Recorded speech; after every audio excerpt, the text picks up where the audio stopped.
Ancha bo'ldi hikoya aytmaganimizga, bugun bir hikoya aytib bermoqchiman. Bir ota kasal bo'lib qoldi. 4 ta, 5 ta o'g'li bor ekan. O'g'illardan bittasi aytibdi, menimcha kenjasi aytibdi, otamni men boqaman, men qarayman. Nima xizmati bo'lsa men qilaman, umrining oxirigacha. Evaziga merosdan voz kechaman. Qarang, qoshingiz chimirilib ketdi. U qadar bizga begonaki, bizda qanday bo'ladi? Evaziga merosni men olaman bo'ladi. Bu yerda nima deyapti? Evaziga merosdan voz kechaman. Ya'ni otamga mehribonlik qilishni menga qo'yib beringlar. Men uni qaray. Bu baxt menga nasib etsin. Buni menga ravo ko'rganinglar uchun otamdan menga qoladigan merosdan butkul voz kechaman.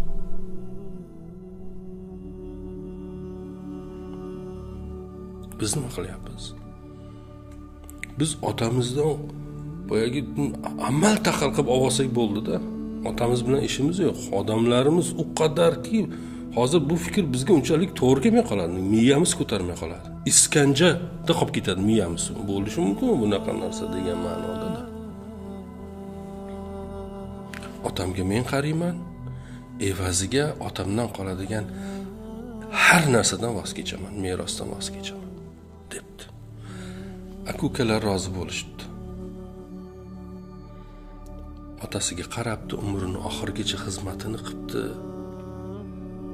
Xastalansa, boshqa bo'lsa, xullas bir otaga qancha xizmat qilish mumkin bo'lsa, farzandi qo'lidan qancha xizmat qilish kelsa, hammasini qilibdi. Ota rahmatli bo'libdi, bu dunyodan ketibdi, umri so'ngiga yetibdi.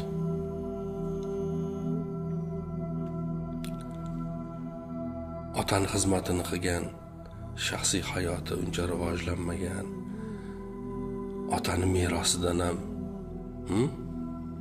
bir ulushimga tegmagan, kelishuv shunday bo'lgani uchun xullas juda qiyin ahvolda qolib ketibdi-da oilasi bilan. Ish yo'q, meros yo'q. Lekin sabr bor. Bir kun tush ko'ribdi. Bir kun tush ko'rsa, tushida bir nuroniy bir odam, bir yaxshi odam tushiga kirib aytibdiki, falon toshning tagini ko'tarsang 100 dirham bor. Lekin barakasi yo'q. Uyg'ongandan keyin o'ylabdi, 100 dirham bor, tosh tagida, qaysi toshligini ham biladi. Lekin barakasi yo'q. Kerak emas debdi. Barakasi bo'lmasa nima qilaman? Oradan ozgina vaqt o'tgandan keyin endi iqtisod qilish kerak-da, dardi bor bir. Bola chaqasini boqish kerak, bir istirobi bor-da ichida, o'shaning uchun tushlari shunaqa uni. Yana bir tush ko'ribdi, u tushida yana o'sha yaxshi odam tushiga kirib, falon toshning tagida 10 dirham bor. Lekin unda ham baraka yo'q. Alloh Alloh debdi, buni ham barakasi bo'lmasa nima qilaman debdi. Yana davom etibdi, yana ichidagi iztirob, yana bir kun tush ko'ribdi. Yana o'sha odam, o'sha yaxshi odam. Aytibdi, falon toshning tagida 1 dirham bor. Ammo barakasi ham bor. Uyg'onib aytibdi, 1 dirham bor ekan, barakasi ham bor ekan, buni olaman debdi. Boribdi, aytilgan tosh tagini ko'tarsa, haqiqatan ham tosh tagida o'sha nima bor ekanda, 1 dirham pul bor ekan. Uyga qaytib kelib, endi 1 dirhamga o'sha payt bitta baliq berar ekan. Yo'lda kelayotgan ekan. Endi bola chaqasiga nimadir olib kelish kerak-ku. Kunlardir och.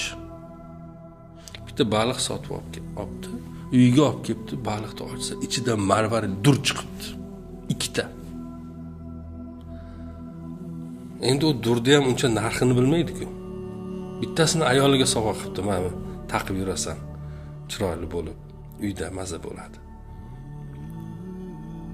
Ayoli ham xursand bo'ldi. Ikkinchisini bozorga borib chiqib sotibdi. Bir bu qimmatbaho toshlar bilan, dur gavharlar, marjonlar bilan shug'ullanadigan bir odam undan u nimani baliqning ichidan chiqqan durni sotib olibdi. Bir miqdor pul beribdi. bu uyga bozor o'char qilib, kamko'stini to'ldirib, ozgina yana yonida pul qolibdi.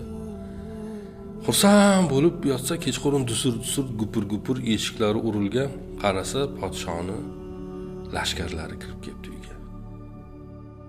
Uni olib podshoni huzuriga olib borishibdi.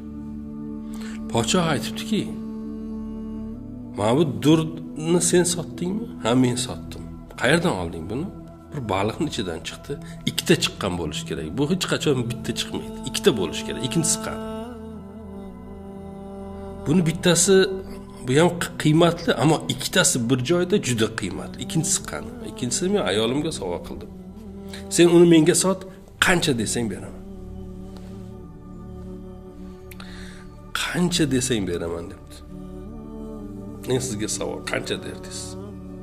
Hozir biz tomosha qilib turgan do'stlarimizga ham savolda. Qancha bo'ladi uni bahosi? Taxminan.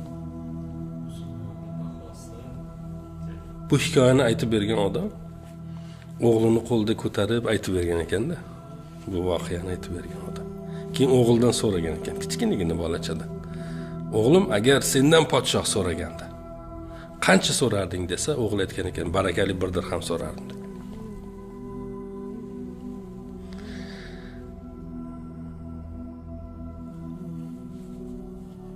Qarindoshlar orasida, aka-uka, singil orasida nizo bo'lyapti. Mulk talashish bo'lyapti.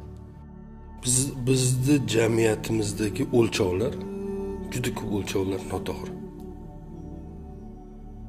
Sal o'zimizga nisbatan xolis yondoshsak, shu mulk masalalarida, meroslar masalalarida, yer masalalarida, tomorqalarda aka-ukalar bo'la olmasdan, bir qorindan talashib tushgan, birga katta bo'lgan, bir dasturxonda bir o'rinda yotib katta bo'lgan, lekin shu bitta hovliga sig'may qolgan aka-ukalar, otalar, onalar qarib kasal bo'lib qolib, boyagi "Sen qara, o'zing qara, meni ishim ko'p, meni xotinimni jahli yomon, meni xotinim bizni oilamizga unchalik nima bo'lmayapti, onamga mehribonlik qilolmayapti, sen qara" deb otalarni, onalarni yarim yo'llarda tashab, qarigan paytda qiyin ahvollarda qoldirayotganlar uchun bu bir ibrat bo'lish kerak emasmi? Albatta ibrat bo'lish kerak. Bizni o'lchovlarimiz noto'g'ri. Qarang nima deyapti, yana aytaman.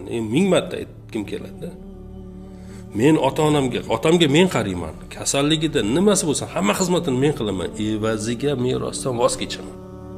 Sizlar iltimos shuni menga beringlar, shuni menga ravo ko'ringlar, shu ishni men qilayda. Nima dunyoga tegishli, nima mol mulk bo'lsa sizlar oylar. Biz ham shunaqa bo'lishimiz kerak. Biz ham ota-onalarimizga xizmat qilish uchun aka-ukalarimiz bilan talashishimiz kerak. Men qilaman deb bo'lishib olishimiz kerak. Bir shaklda buni nima deydi? Oxirgacha bu imkoniyatlardan foydalanishimiz kerak. Chunki bir kuni keladiki, qo'lini ochib duo qiladigan lar yonimizda bo'lmaslik. Keyin deymiz, u ehlarda hech foydasi yo'q. Millionlar sarflab oshlar berib,